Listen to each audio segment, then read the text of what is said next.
اے پروردگار سر کے بالوں سے لے کر پیر کے ناخنوں تک ہم گناہوں میں ڈوبے ہوئے ہیں۔ اے اللہ ہماری آنکھیں گناہ کر چکی ہیں، ہماری زبان گناہ کر چکی، اے اللہ ہمارا دل وسوسوں سے بھرا ہے، ہم رات کے اندھیریوں میں گناہ کر چکے، ہم مجمع میں گناہ کر چکے۔ اے اللہ تیرے دربار میں اپنے جرموں کا اقرار کرتے ہیں، صرف اس آس سے کرتے ہیں کہ تو کسی کو بھگاتا نہیں مولا۔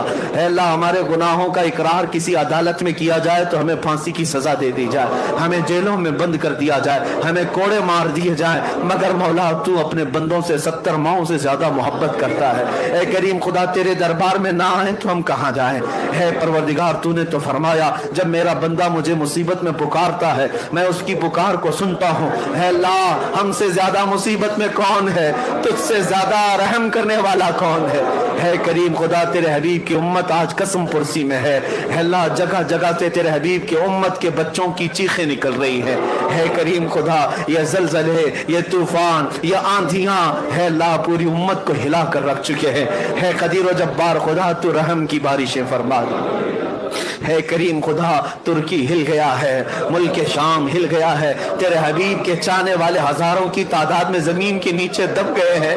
اے اللہ ہمیں پتہ یہ تیرا قہر ہے، اے اللہ ہمیں معلوم ہے یہ تیرا غضب ہے۔